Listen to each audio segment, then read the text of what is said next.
All right, cool. Third take's the charm.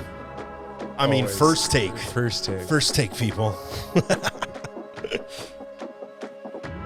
All right, I'm ready. What's up, people? Welcome back to the Dreams to Reality podcast. I'm your host, Annabelle Rodriguez, and this is episode 25. Today, we got a very important guest and an important message for you guys. We're going to be talking about a global epidemic, which is the opioid crisis. In the last year, there's been nearly 100,000 deaths due to overdose. 75% of those deaths are coming by the way of opioid-related causes. Right now, fentanyl-related overdose deaths is the number one cause of death for people between 18 and 45. And in LA County, in the last year, overdose deaths due to opioids between the ages of 11 and 17 have gone up actually 333%. So this is a very important message that we share. So we actually have the CEO and founder of End Overdose, which is a 501c3 nonprofit organization, on the podcast today. They're a nonprofit based in LA, and they're working to end drug-related overdose deaths through education, medical intervention, and public awareness. So please help me welcome Theo. Krzywicki, I know. Krzywicki. Yeah, it's tough. It's Theo. Yeah, it's tough.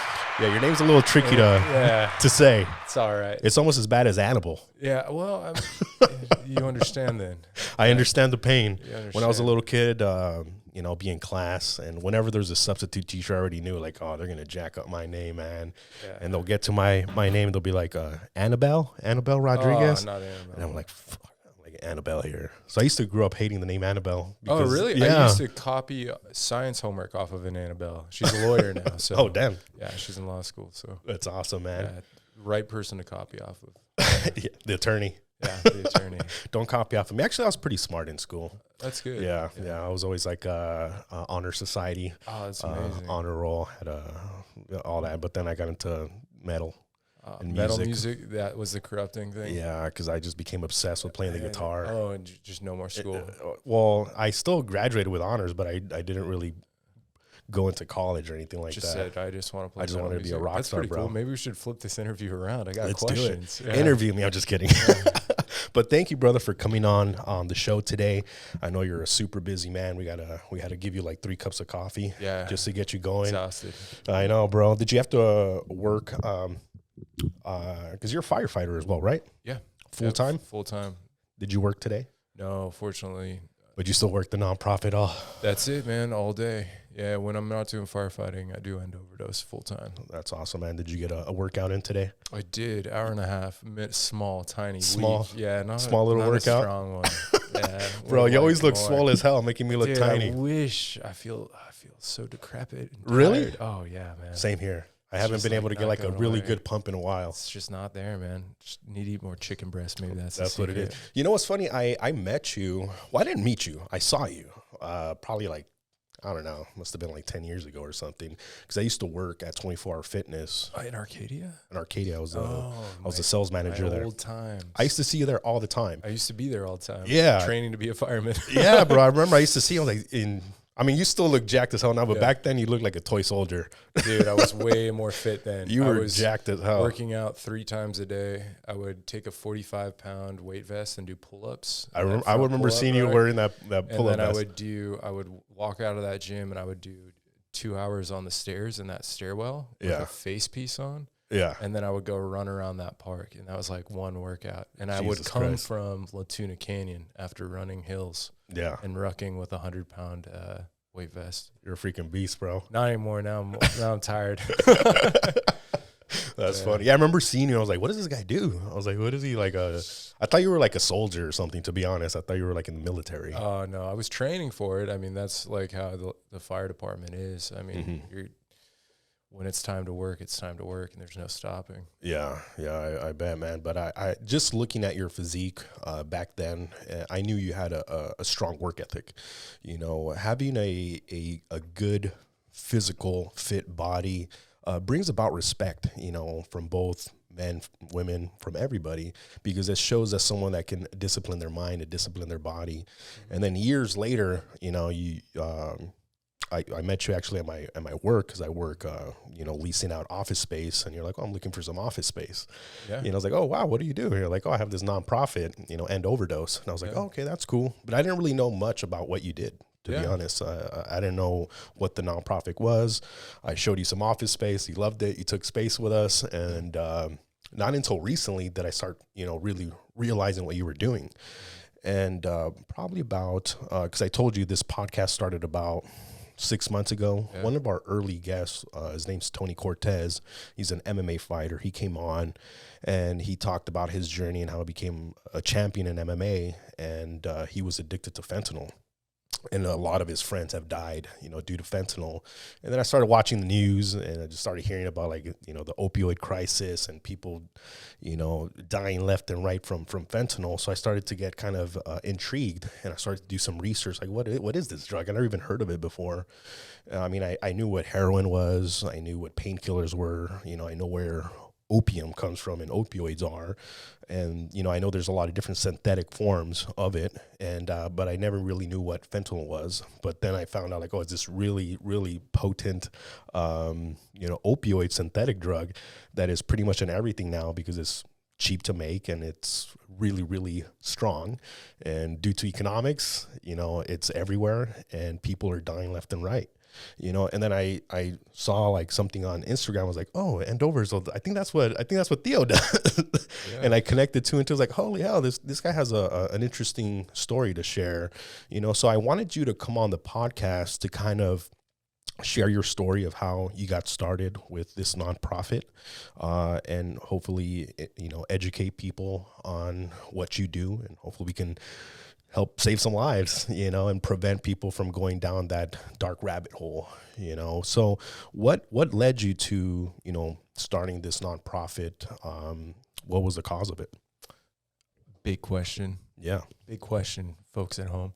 Big question. Yeah. I mean, there's probably a multitude of things. I mean, for my own self and, like, my own background. Yeah. Like, you know, addiction is a part of my story, right? Like, I got addicted to painkillers when I was like 13. I'm sorry, I thought you said addiction. Addiction is a part of your story. Yeah. I didn't know that. Oh, yeah. So the fentanyl epidemic that we see right now is from an opioid epidemic that's been going on for the last 22 years in the early 2000s. Yeah. OxyContin was a really big problem. Prescription painkillers and all that. And around that time, that's when I was in high school, middle school. Yeah. I got addicted to painkillers, and so did my entire neighborhood. Wow. People I grew up with. I grew up with people in Seattle, and during those times in the early 2000s, it's easier to get heroin than it was to get, like, weed. So you grew up in Seattle? I did. Okay. Yeah. I lived there till I was 19. Bro, like, it's the grunge scene. The grunge scene, from, man. Nirvana. Yeah, man. From there, and I think every single one of those bands were affected by heroin specifically, and, you know, most of them are dead now. Yeah, you know? I mean, I call that, there's a whole time period of rock music that I call heroin rock music. Yeah. Like when black tar heroin was fucking cool, man. Like Alice in Chains, you're like, it's like, and then the music's all depressing and shit. Like, it's all about suicide and, like, it was heavy times, bro. It was heavy times. I don't know what to tell you. Some of those songs are beautiful. I mean, they're sad but beautiful at the same time. They were feeling things. Yeah. And one of my favorite MTV Unplugged is with Alice in Chains. That's actually my favorite of all time. MTV Unplugged is Alice in Chains. Man, what a throwback! Yes, yeah. Nutshell is probably my favorite song of that whole concert. Yeah, I mean, they're an awesome band, man. That whole time period of music is pretty awesome. Okay, so you grew up in Seattle. You got addicted to prescription painkillers. Was it due to an injury and you got prescribed, or was it just like, hey, my friends are having fun and they're saying, hey, try some of those drugs? What happened? I got injured. I broke my leg. Okay. I was like 13, and stupid injury, just like literally was just horsing around with some other friends, like doing, like, I think I jumped off a flight of stairs or something, just like in a competition to see how many we could clear. Snap my leg like a twig. Bro, you know how many kids have broken bones because of that shit? I mean, I'm one of them. Yeah. just like falling out of trees and stuff like that. It's always like a challenge, you know? It's always a challenge. It's always like, if I can do that. Right? Yeah. And I couldn't do it. And, oh my God. They just, it was just common at the time. They just prescribed me like OxyContin and Percocet, but it was like looking back on it now, like being an adult and like thinking of like, I was a child and they gave How old were you? I was 13. They gave me like Oxy 80s and like Percocet, and I was just obliterated for like 6 months. You were taking it for 6 months? Yeah, I don't think I was supposed to, but I definitely did. They gave you that much? Oh, yeah. Easy refills. And then all I had to say was like, it still hurt. And by that time, it carried me into high school. And by the time I got to high school, I went to school in downtown. And everything was available to me. You just needed to know somebody. So after the 6 months, you don't have a cast anymore. Your leg's not really hurting anymore. Did you realize you were addicted to it, or what were your thoughts at that time? Addiction is such a strange thing because there are people that use recreationally, and there are people that find that they have a disease of addiction. Yeah. And the difference for me was that I didn't think I could live without it. Right. Really? I thought that I needed to have it. Right. So like it didn't come off as like I can't stop or any of this stuff. It was just a perpetual urge to go find it. Right. I couldn't take it or leave it alone. It wasn't like, now that we're out of it, are we good? It was like, I need to go find more of that stuff. Right. Yeah. Whereas if you're not really an addict, you're just kind of like, oh yeah, I took it. It was fun. When I need to do it, or like if I do it again, whatever, take it or leave it alone. Me, not the same. Yeah. And so that behavior, which were the early signs of addiction, just started to grow. Right. And what you start in addiction, one of the hard things about it is no addict thinks they're an addict at first. Yeah. Right. It's not until it's too late that you realize that you have a problem, then you try and unwind it. Yeah. And at that point, it's like, it's got you. It's fucking got you, man. Yeah. The problem with specifically opioids is that not only is it addictive, both physically, but also psychologically. What it does to the body, it releases a bunch of endorphin. So you feel amazing. You have I feel so good. And then it also, your body needs it. If you don't take it, you start to get withdrawal symptoms. You start feeling like crap. So like you're like, oh, I need to get it. I need to get it. I need to get it. With other drugs, you don't really have those exact same withdrawal symptoms. Well, it's also the frequency of use. It's like how often, the type of pill that you're using, drug, your age, all those things come into play. But I think everyone that'll agree that's ever been addicted to an opioid is it's a bitch. Yeah. How did you get out of it? I mean, it was a long process, right? Like I was very fortunate. There are many different paths to recovery, right?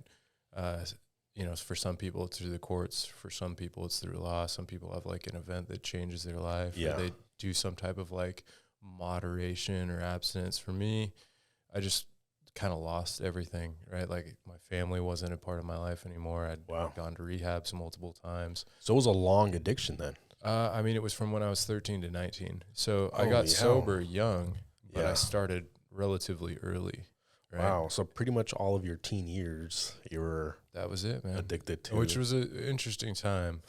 I bet. It was an interesting time. And during that time, which was strange too, and it was kind of like an ominous warning of things to come, is that like I remember us doing fentanyl, but it wasn't popular. It wasn't even really a thing. Yeah, it used to be something that you would get on a transdermal patch for like a cancer patient. Yeah. And they would scrape it off and they would dry it out, and you would get like these powders or crystals. Wow. And you get prefaced by a drug dealer. They'd be like, hey, like if you shoot this, you'll literally die. So don't. And you'd be like, oh, cool. Right? Like, most people are like scared. No, you're like, cool. You're like, oh man, it's that powerful. You're like, I gotta try it's like that good, right? Like it's that. Like if I do too much, you're like, this will last forever. Jesus Christ, that's like the thought process for like an addict is crazy. It's different, but I mean, it's like, hey man, that was the world that I was living in. Like, and I always remember that, because if I'm working with somebody now, right, that still has this trapped, because the Latin root word for addiction is addictus, and basically the entire like root word means enslaved. Really? Yeah. So the way that you should always remind yourself of, like, it's more of an enslavement than it is anything else. And it's like your mind is polluted, right? Because you don't realize that you can get out of it, right? There's no other option. This is just the way that it is. This is what I do to feel normal. And if you're in full-blown addiction, the last thing that you think is the problem is actually the drugs. You think it's all the other stuff around you. You think it's, you know, your relationships, it's your housing, it's what you know, it's if this would work out, then it would be fine. And you don't realize that even when you want to, you can't stop this stuff. Wow. And so as a result of that, your relationships suffer, whether it's at work, whether it's with the people that are close to you. Yeah. And what happens is you become alone. Right? You're alone. No one wants to be around you, because the truth is, when you're an active using addict, you're not really the best person to be around. You're probably your worst self. You're your worst self, man. Yeah. And like, it only gets worse with time. Yeah. It's a chronic condition. It doesn't get better. It's not like you're like, this is like, you don't like just pull yourself up. Yeah. And so I try and remember that, because it is a disease. It is something that is, difficult to struggle with. And one of the hardest things about addiction is that the people that suffer from it may not be people you'd want to interact with. Yeah. But I also have the experience that that's not always the case. That's 100% not true for everybody, right? Yeah. And I know what happens when that person changes, right? When that person gets the help that they need, when they get the community, when they get the safety, and when they start to recover, how different that person is. Yeah. And that you have to separate the addiction from the addict. Yeah. Or what we like to kind of like more, you know, a person who uses drugs or a person in recovery are kind of like the more friendly terms that we use. Right. I come from like old school AA, where like, you know, you call him an addict. Yeah, fucking an alcoholic. It's like not, it's not the right language anymore at all. But. I mean, we as we evolve as a species, you know, we realize that, you know, language is important, communication is important, and the way that we interact with each other is very important. And there's a couple things that you said there that kind of rang a bell with me that I want to kind of dive a little bit deeper into. And one of them is I think most people that become addicted to opioids, you know, start the way you did, which is, you know, they get an injury or they get something happens to them. Some event happens where, you know, they get prescribed by a doctor. So they feel like, oh, this is something that's okay. It's normal. I'm getting, the doctor's prescribing me this drug. And then you start taking it. And the next thing you know, you want more of it and you're hooked. And then once the prescription stops, what's the next step? Well, I have to go into the illegal world. I started with the legal world. Now I'm going to go into the illegal world, where it's synthetic drugs that are being manufactured in someone's backyard, or like in some drum barrel in Mexico somewhere, or God knows what it is. You don't really know where it's coming from or what you're doing. You're just, you know, hoping for the best, you know, and then people driving, you know, leads into heroin and other type of drugs to get that same fix. And the other thing I wanted to dive into is, you know, most people that have that addiction and don't have, you know, a community or someone to help them out, or family members, some kind of help, you know, they're by themselves. It's just it's a whirlwind of hell, and it's very, very difficult for them to get out of that. You know, so it's amazing that you have been through it, and now you've created an organization that is helping those that don't have that support system. You know, that's the word I was looking for, support system. If you don't have someone to help you out, it's very difficult, you know. And I realized that throughout my life. I always try to be like, oh, I'm going to do this on my own. You know, I'll figure things out on my own. And I think most people are kind of that way. You know, they don't want to get outside help. They feel like by asking for help, you're showing weakness, or, you know, you're not being tough, or you're not being, you know, strong mentally or whatever. But once an addiction has you, it's very difficult, you know, to get out of it. And you said one thing, like usually it comes to where you lose everything, or something traumatic happens, or the court. Yeah, like some stuff like that will happen. I mean, that's not the case for everybody, right? Like I would actually say it can be, I wouldn't say helpful is the wrong word, because it definitely isn't helpful. But when you have like a big upheaval, or like something alarming that just hits you in the face, maybe it's one of those things, gets your attention a little bit easier than, let's say, if you just kind of managed well, like you kept your job and like you kind of could go to work, because that's even tougher to get sober with, because you can lie to yourself easier. You can be like, oh well, you know, I still have my job. I still got the Toyota, you know, I still got the Toyota in the house. It's like, come on, man, like what type of life is that? Yeah. And what addiction robs you of is it robs you of like the feelings of community and trust around you a lot of the time, right? It robs you of human relationship. And something that you said that's so interesting is that illusion that the individual, like just becoming like this ultra independent person. Yeah. You know, it's such a lie, because like even at the fire department, like it's solely based in teamwork. You're only as strong as your team. You're only as strong as the people around you. Yeah. And if you don't have people that you can go to when you're having a tough time, or people that you can look to even at just creating a project. Yeah. You're never going to be as successful as an individual as you would be if you were part of a community or a team. Yeah, it's huge, and I've learned that the hard way in my life. You know, trying to do everything on my own. I've always been kind of a loner, and I realize that that's not the way we as humans are. A highly evolved form of a primate species, a primate, and we rely on each other. We need a tribe. You know, from the beginning of our existence, the reason why we're still here is because we thrive as a tribe. I love the tribe, man. Yeah. Yes. Yeah. Tribal. Let's go. Yeah. Take it back. Let's get out there. Let's go, bro. Yeah, let's rip our shirts off and start eating liver. Hold on. Yeah. Easy, crazy. I thought you were going to talk about the Liver King, bro. Yeah, Liver King. How's that guy so jacked? I don't know. Steroids. It's got to be, dude. There's no way. It's probably human growth hormone. A little bit of HGH. Yeah, he says it's not. I don't believe him. I'm pretty sure our ancestors didn't look like that. Maybe if he's sleeping 10 hours a day with a perfect diet, like I could see it. That's true. Probably has some crazy genetics. Yeah, dude, you know what? Really well, you could probably pull that off. I've seen some people that don't even. I've seen homeless people that are jacked. I mean, dude, people they can't afford no steroids, you know, but they're just like huge and jacked. Like, what is he eating? What is he doing? Dude, I don't know. I don't know what the Liver King is doing, but that guy is huge. But give me some of that liver, because I need to get that big too. I'm not trying to eat it. I'm not a fan. You know what? I freaking hate liver. It's it tastes like pennies. Yeah, it's disgusting. And my mom and my dad would love it. They would cook it with onions, and I hate onions, and I hate liver. Oh, man, you don't like onions? No. Oh, man. So the two things that I hate, onions with liver, was my parents got to be like, no, I'm not eating that shit. Yeah, no way.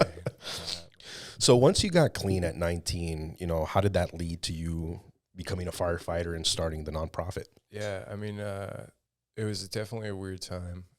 The people that were my age at that time were obviously doing, you know, they were doing what you do. You go to college, you know, living that lifestyle. And I was going to like AA meetings with like 40-year-olds that have been using for like 40 years, you know, like, just like, that culture. Like, I lost everything. Yeah. Well, you know, you go to these meetings, like, you know, CA meetings with people that have, you know, recovered from like, you know, crack addiction. CA?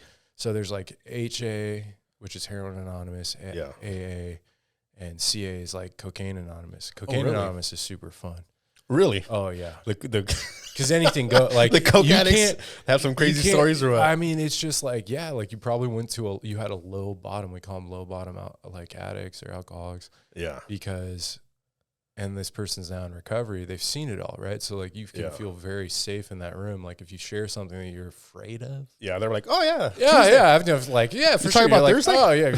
You're just like, oh, thank God, right? But the other thing is for me, what I found is that the recovery, the people that had gone there had gone through a lot, and that they had recovered from a place that I thought was impossible, a place that I'd come from, right? And I heard my story a lot in those rooms. And 12 steps, I'm talking about here, but they're like, I'm not a proponent. I'm not saying that people should use it. There's tons of different ways to get into recovery. That was just what happened for me. Right. And I was staying at a sober living that was like a trap house still. That's a whole other thing. It was sober living that's selling drugs? It was like shady. It was just like, but it was like $500. I was like, I don't give a shit. Is this still in Seattle? No, this was out here. This is how I actually ended up in California, is I went to a sober living out here. Because I couldn't go back to Seattle, and I didn't realize it, but California has so much like recovery and like 12-step and like all this stuff going around treatment centers. I just ended up at this sober living, and I didn't know what to do. And I started like working at a grocery store. I ended up managing the sober living. So for people that have not gone down this path before, they might not even know what a sober living is. What's sober living, and what leads someone to get to a place like that? Yeah, so I mean, it's an idea, right? So I think the founding principle on it were from the Oxford houses, which were basically like self-governed like houses where people that were in recovery were like living together. Yeah. And the idea behind it is that you have people that have all suffered from addiction are now people in recovery, and they all live in the same house. So there are people like that support system. That people all live together, and you get drug tested every now and then. So like you can have some level of accountability, and the idea is to keep it safety. Now, there's no regulation for these houses. You and I could go open one tomorrow. Really? Yeah. And like, I thought they were like governed by like now there's the treatment centers. Treatment centers are a little different, but a sober living, we could just say we have a sober living, open it up. Nobody's going to knock on our door. Oh, wow. And that's a whole nother conversation. Yeah. Right. But fortunately for me, I had a community there that was pretty solid. Mm-hmm. They all stayed together. I ended up managing the house. So you kind of get like this position where you just you're like a manager. Like you live there, it's like a property manager, except for everybody. You held the keys. Yeah, you hold the keys, right? And I was like, yeah. You got to go see Theo. Exactly. Yeah, what's up? Yeah, like let check people in, let them like, this is where you live. You get your own room. It's like a thing, right? Yeah. So I did that for a couple of years. And long story short, I worked a bunch of weird jobs, sold mattresses. It's the weirdest job I've ever had.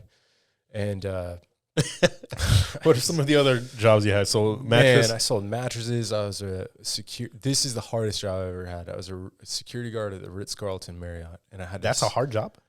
There's no union, so you had to stand for 12 fucking hours in one spot and not move. And it was mind-numbing. You would just stand, like security guards have the most difficult, you stand there. Yeah. You can't leave, and you're wearing a suit, and like people think that you're getting paid a lot. You're not. You're getting paid nothing. You're getting paid minimum wage to stand there. Just to be scolded by like ultra rich people that are just like, where's the bathroom? You're like, it's over there. And you're like, can't feel my legs. But like, so now, like, whenever I stand or like I'm standing, people are like, "Are you in the military?" Because I always stand up straight and like, like Ritz-Carlton security. What's up? Yeah, Ritz-Carlton, LA Live, Marriott. Right? Absolutely not. But did that. Ended up working in a drug treatment center, all this stuff. But I realized through all these things that I wanted to do something that had a direct impact on the people's lives that I was working with, right? It's for the better. And I met a guy who was a fireman, and he told me about his life, and his life sounded great. He loved his job, he loved his work, and I was like, that's what I want to do, right? Nice. Became an EMT, another crazy difficult job. EMTs, if you know an EMT, give them a hug. Give them a hug. They need it. Yeah. Right? And then I became a paramedic, and people think paramedics and EMTs are the same thing all the time. They're different, man. It hurts us. It hurts us. Yeah. It does. And what's the main differences outside of obviously the pay? I mean, honestly, they don't get paid enough. Really. Even paramedics? Paramedics, like starting wage for a paramedic, I'm sure it's a little bit higher now, but it was $16 an hour. Dang. And when I was a paramedic, I'd get out of an ambulance onto a road with like 7 people in a car crash. Yeah. All screaming for help. It's like you're getting paid $16. I have a friend. His name's Gary Cornegay, who used to be a paramedic in LA. Back in like the 80s, he was getting paid $5.25 an hour. Yeah, they starve you. He makes like $4 million a year now. Oh, he's a god now. Good for him. Where is that guy? Tell him he's in Beverly Hills in the high rise. That guy to help me out, man. No. He actually has a nonprofit as well. Oh, does he? Yeah. Yeah. Let me get in contact with the $4 million guy. Yeah, he's a good guy to know. His nonprofit is I'm trying to remember the name of it. Essentially, it's like a Big Brother kind of deal, but it's only with entrepreneurs. You have to make a minimum like of a Big Brother, like 1984 Big Brother, or like Big Brother. Maybe I'm thinking of a different type of thing. It's a mentorship. Oh, okay. So it's but it's he not only like a state surveillance program. No.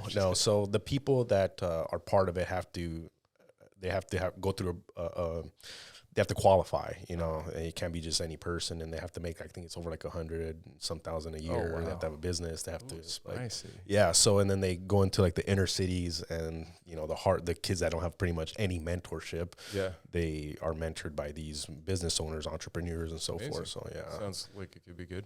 Yeah, I'm going to be interviewing him later this month, so I'm going to find out a little bit more about it. Yeah, let's get some more details. Yeah, but it might be good connecting with him. Yeah.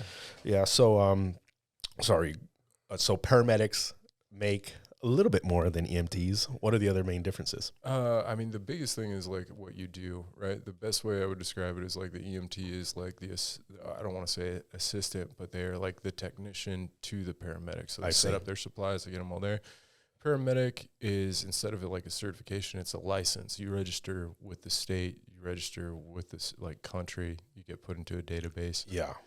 And you go through high level interventions and protocols. Like when you're in paramedic school, you learn how to administer 126 different drugs. You learn the assessments that a doctor would use specific to emergency care. Obviously, you don't learn all of their assessments, but you are an extension of that physician in the field, right? Your mission is to keep them alive from here to the doctor, and to get proper information, right? Is your ability, as you're writing everything down, you have to write a report or something? Absolutely, because the doctor's not there, right? Like if you just drop this person off and you're like, here they are, right? Good luck. They're like, what happened?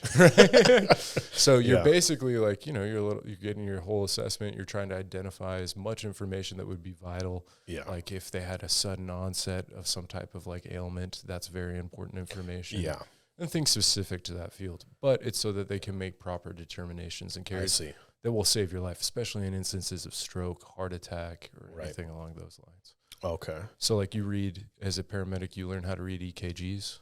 Okay. Nurses don't learn how to read EKGs. Not all of them. Some of them do. When a paramedic picks you up, do they put you on an EKG machine or something? Yeah, it depends. Yeah, we have an EKG. We have a bunch of different drugs. We start IVs, intubate, which is that tube down your trachea when you can't breathe, needle thoracotomy. Jesus Christ. Yeah, now I think about it, like needle decompression. There's so many crazy stuff that EMTs and paramedics must see on a daily basis. All day, man. You know, so you became an EMT, then a paramedic. Yeah. How long were you a paramedic for? I was a paramedic for like 2 years. 2 years? And then I got hired by the fire department.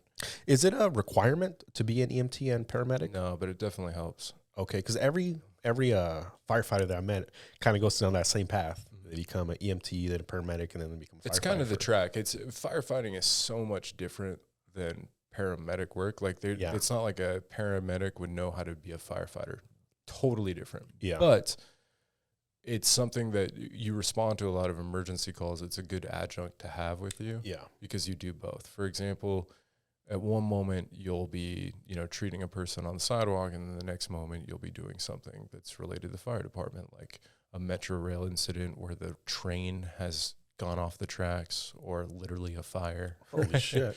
Have you ever seen anything like that? Yeah. I mean, especially in LA, like it's pretty crazy out here.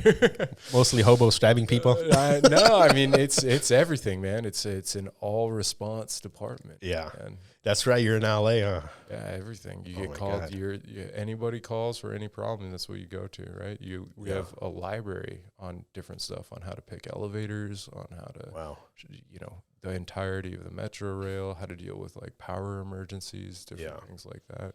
Earthquakes. We're in California. Oh yeah, there's an emergency plan. There's an entire book on what happens when a national disaster happens. Yeah, where's everyone going to LA? Right, you're all going to Dodger Stadium. Yeah, really? That's the plan? That's the plan, man. Oh wow, yeah, we got a whole. Now I know. Yeah, that's it. Yeah. So every building has like their emergency evacuation plan, like where you're supposed to meet if there's this and that. I know that. So there's got to be one on a larger scale. You know that I guess now I'm finally being aware. Yeah, I'm gonna go to. Well, it also depends where you live and like what, you know, fire department is looking after you. If you're in Pasadena Fire has their own plan. I'm gonna go to the Rose Bowl. Yeah, there you go. Nobody's there. Like, where's everybody at? Yeah, where is everybody? Oh crap! I went to the wrong park. They left me. Why? But through all of that, I realized that, you know, I was responding to these overdoses all the time. Right, it's one of the most common calls that you go on as a paramedic or an EMT. Yeah, and it's relatively, I don't want to say it's easy, but it's an easier type of con. The way that I say it let me define what I mean by when I say easy. I mean that the treatments, and treatments being the medication that you use, the life-saving interventions that you use, are relatively simple when you compare them to the other skills that you have to learn as a paramedic. Yeah. So like for me, starting an IV, which is like, just a needle into your vein, and administering a medicine is very simple. Yeah. Doing rescue breathing with a bag valve mask, which goes over your face with oxygen, is relatively simple. Yeah. And in an opioid overdose, those are really only two things that you need. Oh, wow. That's all you need? That's a needle it. and a mask? That's it, right? Yeah. And there's different forms, right? Like a big thing. Like their heart doesn't stop. You don't have to do like so what chest happens in an compressions opioid overdose is, for simple terms, right, is think of it as like you have all these molecules, opioid molecules, that flood your brain and turn off important functions, like your ability to stay awake, right? Your consciousness, right? Okay. Like, so you like go to sleep, right? Opioids are defined in pharmacology as a CNS depressant, a central nervous system depressant. So it knocks you out. Knocks you out, turns off other things like your ability to take a deep breath. So what happens is your respiratory rate will slow. Yeah. So these are skills that you spend a long time as an EMT and a paramedic taking time to practice, right? Your assessment all day, you just watch people. You just watch how they breathe, right? Yeah. You count the respirations. I can walk into a room and be like, that guy's breathing great. Yeah. Right? That guy's breathing great. That guy's got some great breathing. But then once it goes down a little bit, right, it can be hard to tell, right? It'd be like, is someone not breathing? Is this ineffective? And then that's where things get a little, okay, what do I do here, right? Yeah. And in an opioid overdose, what typically happens is somebody will have pinpoint pupils. It's called the opioid overdose triad. They'll have tiny, tiny pinpoint pupils. This is from basically what happens is the parasympathetic nervous system is taking over, which is going to cause your pupils to get really tiny. Yeah. You go unconscious, so it can't wake you up. Yeah. Your breathing either stops completely. Holy hell. Or it starts to decrease, right? Yeah. And things How happen. could you tell, like, for the layman, they just see the person is like on the floor, you open their eyes and you see like the pupils really small and you just don't feel them breathing? Yeah, I mean, this is what we teach. So part of what we do for our nonprofit is we don't just distribute the life-saving tools that you need, right? Just give out naloxone, fentanyl test strips to, test your drugs. But what we try and do is we try and help you have a plan for a crisis. That's the biggest thing, right? Yeah. Is can we give you information in 20 minutes that when you leave our training or when you take it online, and you find yourself in that situation where somebody is dying in front of you, and it could be someone close to you, which will make it harder. Right. Will you remember what to do, and will it make sense to you? Yeah. So what we do is we train people to identify, which is the things that you said. Yeah. Right? Just like those pinpoint pupils, you can take out your phone and shine a light in their eye, and if it stays really, really tiny, hey, man, that's a sign, baby. Yeah. Unconscious, and when I say unconscious, I mean unconscious. Like, I am yelling at you. I'm just like, get the fuck up, right? Slapping them around and stuff. Yeah, like you're just trying to wake them up. We do a thing called the sternal rub where you roll your hands into a fist and you grind it across the chest. Like that? It's very uncomfortable. Yeah, like a washboard. That feels a little uncomfortable. Yeah, exactly. And then respiratory depression. Normal people breathe between 12 and 20 times per minute, right? Yeah. Part of your skills as a paramedic is to assess people's breathing by counting and measuring the amount of breaths that they take within a minute, and you use it and you do it so much. That's one of the benefits of assessments and experience, right? Yeah. For you as an everyday person, I don't have time in 20 minutes for you to get to that level where you're like, yes, I am assessing their breathing. Yeah, you're the breathing whisperer. Yeah, their breathing whisperer, right? Typically, if you have about 15% oxygen level? 15% oxygen, right? Yeah. But there are things that you can, like, obviously see, right? Yeah, like this dude is just not breathing at all. You could be like, this guy's not breathing, right? Yeah. His, like, skin's purple, and you'd be like, there it is. Or you don't see their chest rising and falling, right? Yeah. And we train you on the very simplest terms, right? Because the main thing that you can do to respond is make the decision to act. Yeah. That's what saves people's lives. 3/5 of all overdoses could have been prevented if somebody was there and made the decision to act. Yeah. Right? And so if you just decide to use this medicine that reverses an opioid overdose, it's an antidote for it. It's called naloxone. It's very easy to use. Yeah. put it in their nose. If it's not an opioid overdose, it's not going to hurt them. There's no side effect.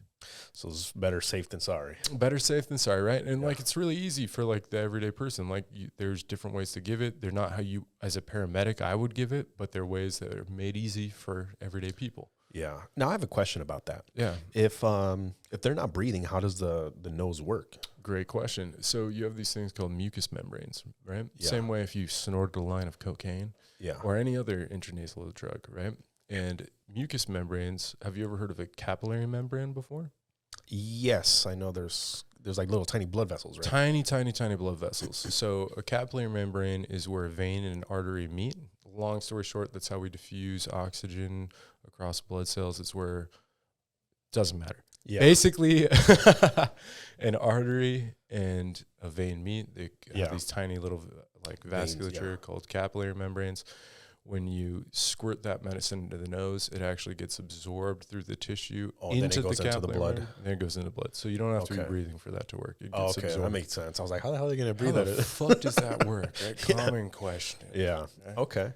So if you're in a situation where drugs are going around, and you see someone that's passed out, which is common when people are either, drinking or whatever. And sometimes it's a mixture of things, like I go out with a group of friends, right? We go have dinner, we start having drinks, and then maybe more people hang out with us. I don't know them, and then something happens and you don't know, they might be doing drugs that you're not aware of, but you're all drinking. And then you see someone that starts to act a little bit strange, like they're getting slower, they're getting more sloppy, and then they pass out. And then you realize, like, hey, they're not waking up. That's a sign. Like, okay, they're not waking up. And now I heard this podcast with Annabelle and Theo. Yeah. So I checked this guy's people's, like, holy shit, he's got those pinpoint, peoples that I heard about, and he's not breathing.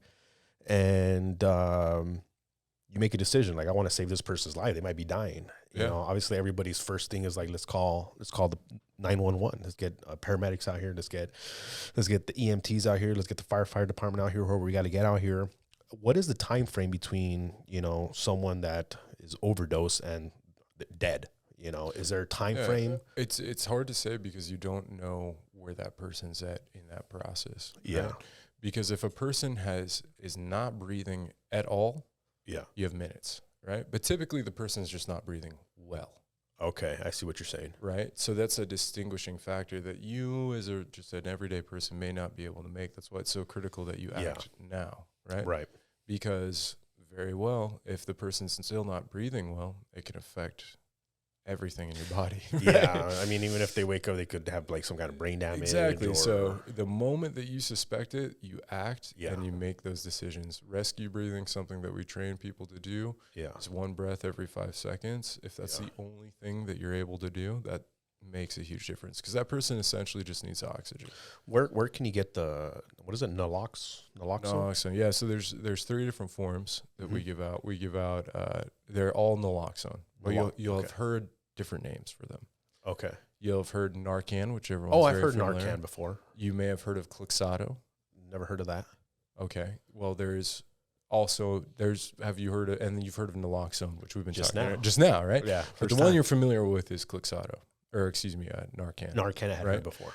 But all 3 of those are all the same medicine. Okay. It's just a brand. Narcan's just a brand. And they make the intranasal. But there's another one called Krzywicki. It's twice the strength of Narcan. Yeah. Looks identical. It's orange. But the actual drug is naloxone.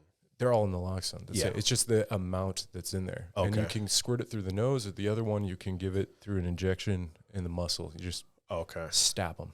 And your organization provides this drug for free? For free. Oh, wow. Yeah. So how do you get it? Do you have to be certified to get it, or you can just request it and it gets sent to you? Yeah, that's what we do. We ask that you go through training first because it's not like any other thing that you're getting for free. Like it's as easy as this. You go online, you take a training, you click a button, it gets delivered to your house. Yeah. Done. Naloxone with the click of a button.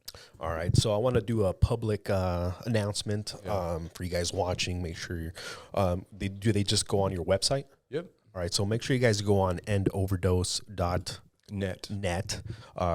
register to get trained. It's a 20-minute training. It's That's online. Right. Yep, all online. It's all online, and get yourself some naloxone. When you order it, do you get to pick whether it's the intramuscular or the? It's based off of supply. So okay. Fortunately, our home base is California. So if you're in California, automatically you're getting intranasal. Okay. About next week, anywhere in the U.S., you're going to get intranasal. Yeah. We're going to be giving out the intranasal 8 milligram dose of Klixato. It's going to be really great. Yeah, I think most people are more comfortable with that than like injecting. Some people are kind of weird about like, it takes a little bit longer too, huh? You have to like.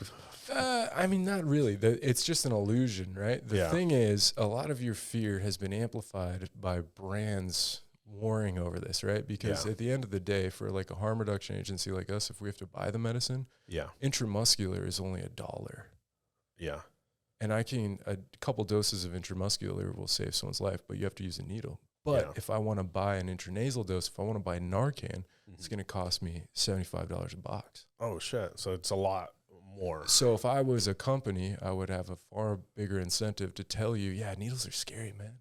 You probably can't do that. So they just want to make more money. Buy this. You should buy this one. You know what I mean? Yeah. But fortunately, like companies like are coming into the play. Yeah. So think of it as like one brand had a monopoly on it. Now you're getting all these other different brands that are driving the price down. I see. It's like most drugs. Yeah, you have like same thing. Naloxone, a company called Zimmy is bringing it down. Klixato is bringing it way down. Yeah. So it's like you have all these people coming in here to help. That's awesome.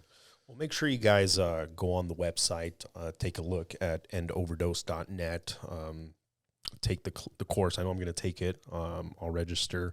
Make sure if you can donate as well to support the cause. So you became an EMT. You were on the course to becoming a firefighter. You said you became a firefighter. Mm-hmm. How old were you, or how long ago was it that you became a firefighter? So I was 27. 27? Yeah, and what year was that?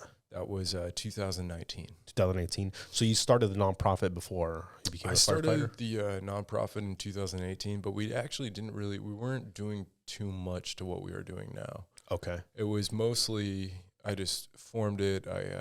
One of the board members that I work with, he had me do like a Facebook Live thing and suggested that I do it. And it wasn't until last August when we got our first office from you, actually, that we were like, all right, let's make this something. Yeah.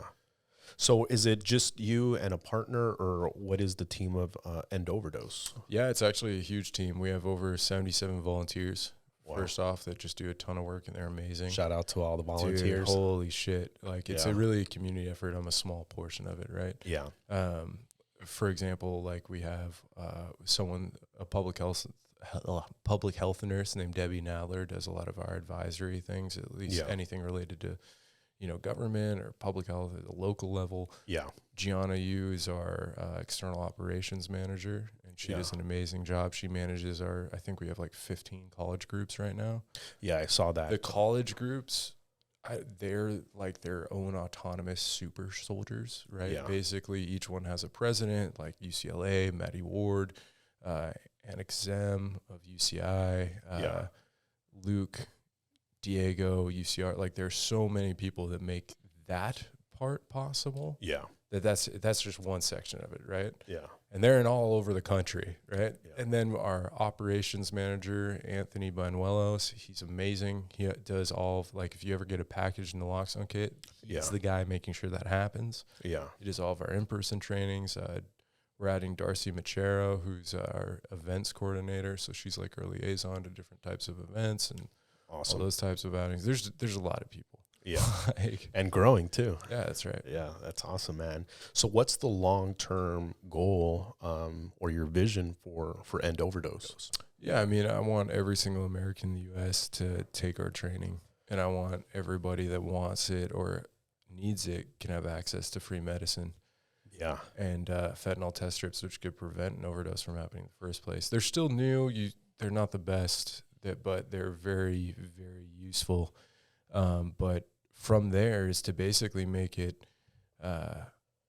the way that we go about society and the way that we live, it shouldn't be easier for you to get something that can kill you than it is for you to get the antidote. It should be way easier for you to get all the things that can prevent you from dying or save you when you overdose than it is to get to the thing that kills you. So my vision for our organization is to change that little piece in society. If I can do that, then all right. I think this is definitely doable. You know, I remember as a kid, you know, they had, you know, sex ed classes, they had drug prevention classes. And I think this is something that can easily be in every single elementary school. It's not that crazy, right? I mean, it's all we're saying is this. 20 minutes. That's it. Just like if something goes wrong, this is what you do, and you save somebody's life. Yeah. It's like you take a first aid class. It's like you're not going to get killed by a bear, but like you know what to do.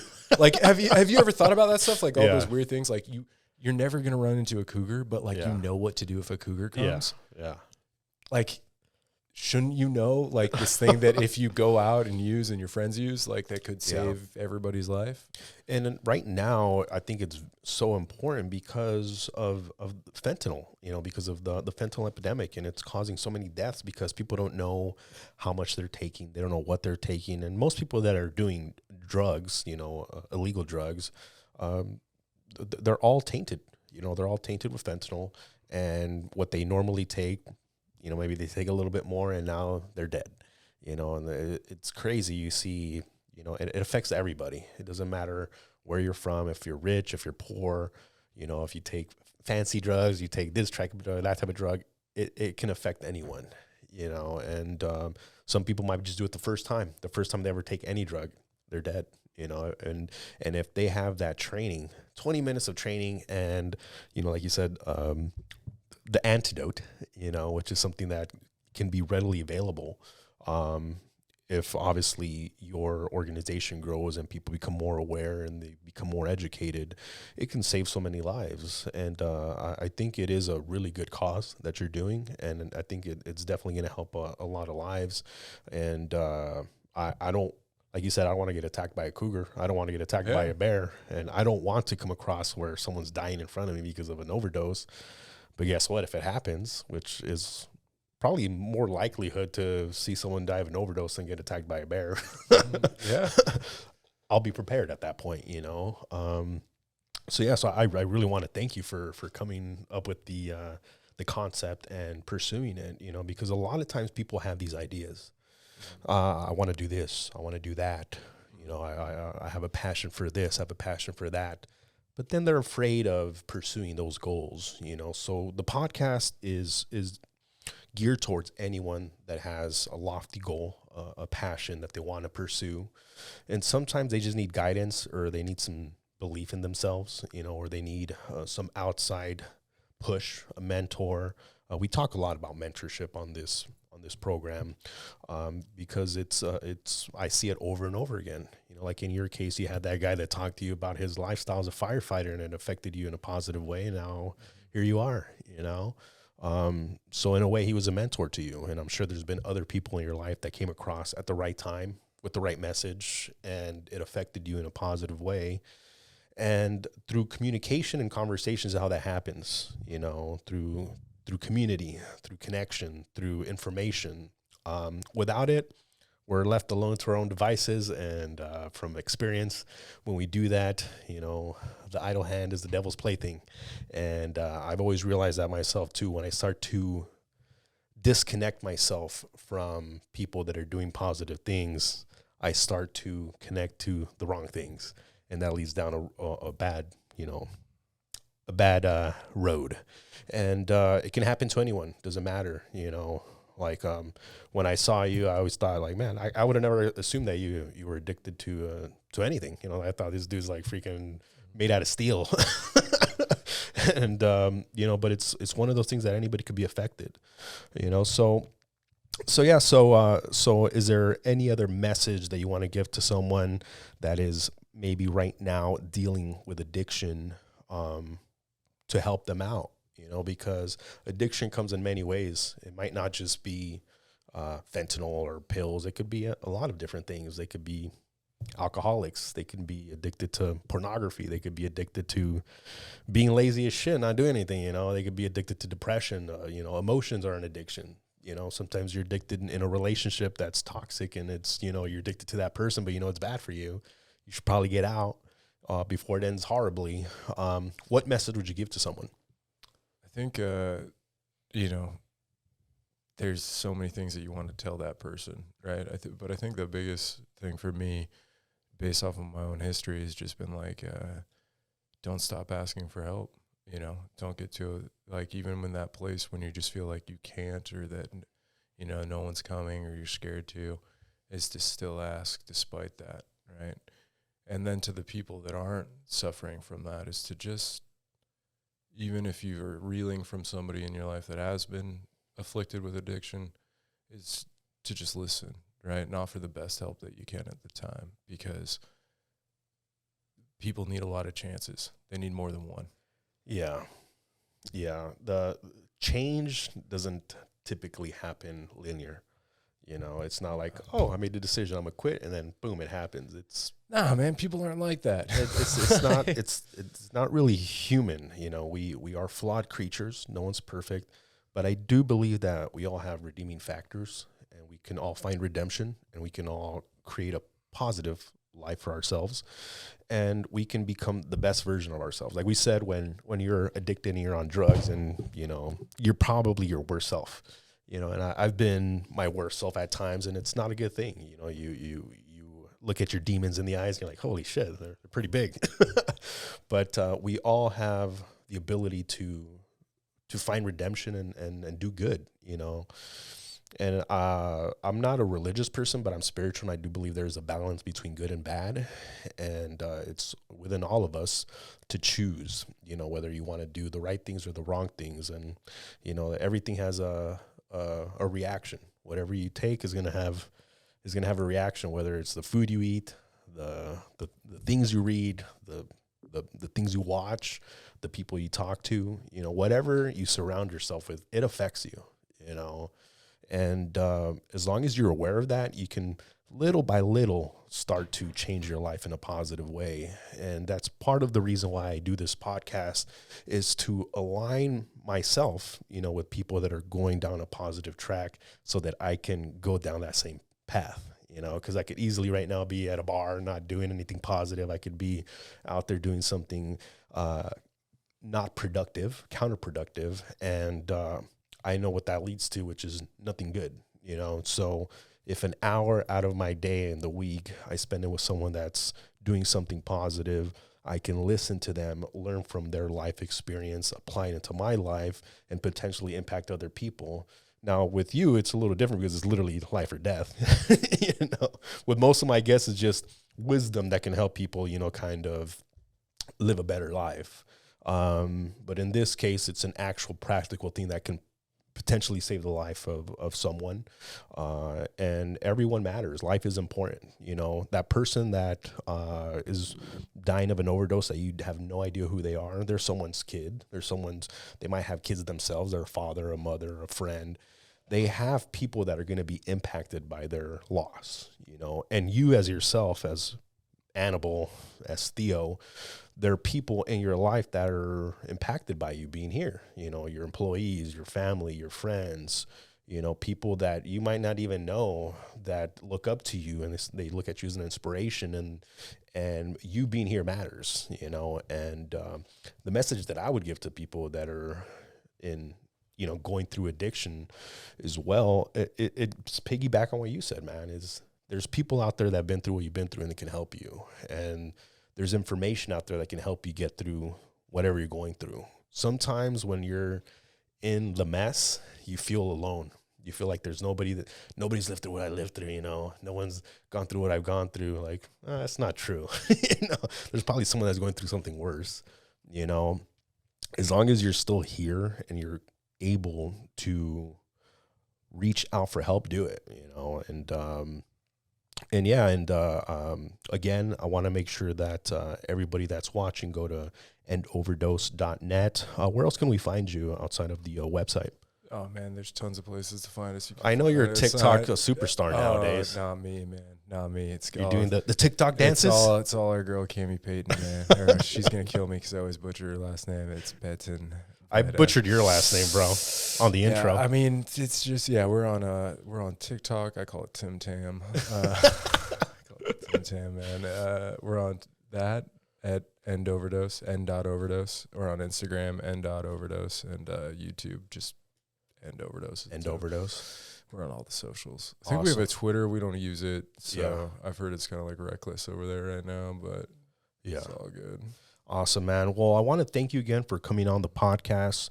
I definitely would like to have maybe you and one of your leaders in the organization come on some other time and the college groups on here. Yeah, we should share some more of their stories. Everybody has a unique story, and you know, that can impact other people. You know, I know you have actresses and you have videographers and you have a lot of impactful people in your organization that probably have some really interesting stories. Everyone in this organization is way cooler than me, so you should 100% have them on here. That's awesome, man. Yeah. Well, thank you again for coming on, guys. Hope this podcast, this episode was impactful for you. Make sure, again, to check out End Overdose, and see you guys next time.